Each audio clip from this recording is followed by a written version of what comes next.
Coucou les petits chats, aujourd'hui je vous retrouve donc pour parler d'un livre qui fait partie de l'un de mes partenariats. Alors c'est le livre de Jérôme Hidelon, L'envol du flamant rose. Donc ce livre est un petit peu loufoque. C'est-à-dire que le premier chapitre, j'ai eu beaucoup de mal à rentrer dedans. Je comprenais pas trop ce qui se passait, on est rapidement propulsé dans l'histoire sans trop savoir. Mais ne vous impatientez pas comme moi, restez bien concentrés et vous allez rapidement comprendre tout simplement ce qui se passe. Puisque nous allons faire la rencontre d'un jeune garçon, Théo, où sa maman, Rose, est atteinte d'une maladie chronique qui est la bipolarité. Alors, être bipolaire, c'est pas marrant tous les jours. Pour ceux qui ne le savent pas, vous avez des phases où tout va bien et quelques secondes après, plus rien ne va, c'est l'horreur, c'est de l'excès. Il y a aussi, donc je me suis documentée un petit peu sur internet, il y a aussi des phases excessives, donc que ce soit dépenser à outrance ou alors boire, souvent dans ces cas-là, il y en a qui boivent beaucoup et malheureusement c'est le problème qu'a Rose. Dans ce livre, vous allez aussi vivre l'enfance de Théo qui n'a pas forcément été très heureuse parce qu'il a toujours voulu soutenir sa maman. Et là, on le rencontre, il a à peu près une dizaine d'années. Donc pas au début de son histoire. Au début de son histoire, il est adulte et il va prêter son carnet à son amant un petit peu pour qu'il comprenne ce qui s'est passé dans son enfance. Et c'est là qu'on va savoir exactement ce qu'il a vécu. Donc c'est pas des phases qui sont très très marrantes. Alors, ce que j'ai aimé, il y a quand même une touche d'humour dans ce roman. C'est-à-dire que, par exemple, la maman, quand elle pleurait, eh bien Théo, il disait que c'était des mares de cristaux de sel qu'il y avait partout par terre. C'est vraiment très imagé, mais ce qui permet de comprendre encore plus l'impact de cette maladie sur la vie de Théo. Il y a aussi à un moment, elle va aller chez un prêteur sur gage et elle va leur demander de lui prêter de l'argent contre un gage. Alors que elle se dit, un gage, on va me demander de sauter à cloche-pied ou on va me demander de faire quelque chose. Mais pour elle, un gage, c'était pas forcément donner quelque chose de valeur contre de l'argent. Donc, vous voyez, c'est tous des petits points où il va jouer aussi pas mal avec les expressions françaises. Donc, ce livre était très bien. Même si au début, voilà, j'ai eu un petit peu de mal à rentrer dans l'histoire. Mais il faut tenir bon. Dès le 3e chapitre, vous êtes carrément dedans. Les chapitres ne sont pas très très longs. Alors, je vous remontre. Voilà.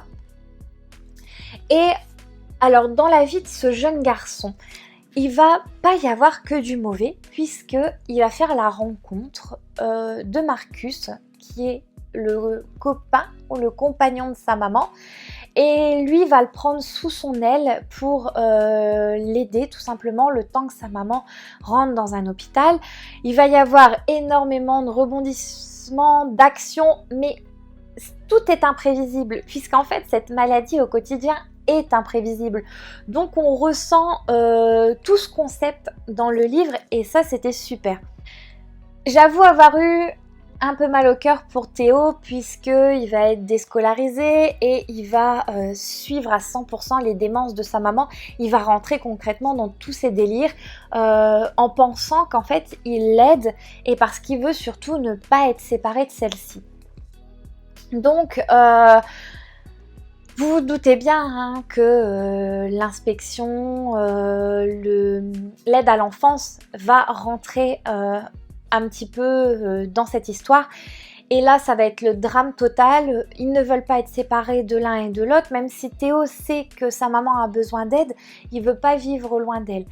Il va y avoir aussi des moments où elle va carrément mettre son fils en danger et là, on se dit non mais c'est grave quand même. Mais c'est des choses qui arrivent. Alors, je ne sais pas si c'est autant, si ça arrive souvent, parce que j'avoue que je ne connais personne dans mon entourage qui a cette maladie. Mais en tout cas, pour ceux qui le vivent, si c'est aussi fort que Rose, franchement, je leur tire mon chapeau parce que ça a vraiment pas l'air facile. Tous les jours dans la vie de Théo, on a très très mal au cœur. Alors je tenais à mettre au clair un point avec vous tout de suite parce que je sais que certains sont peut-être un petit peu plus fermés d'esprit que d'autres. Dès le début, on va être projeté avec un homosexuel, donc voilà. Et par la suite, il va y avoir aussi un petit peu d'histoire de travesti et tout ça. Donc moi, ça me pose aucun problème, je suis complètement ouverte d'esprit et ça a permis aussi d'apporter un petit coup de folie à ce roman. Et ça, c'était génial parce que c'est vrai que les romans, quand ils sont toujours écrits dans les codes pour que ça ne choque personne, des fois c'est un petit peu ennuyeux. Alors quand un livre comme ça arrive entre plusieurs lectures avec une pointe de folie, alors j'adore complètement. J'aime beaucoup les expressions françaises, donc le fait qu'il en joue dans ses livres, que le garçon ne comprend pas les déformes ou... voilà, c'était génial. Ce côté-là, j'ai adoré aussi.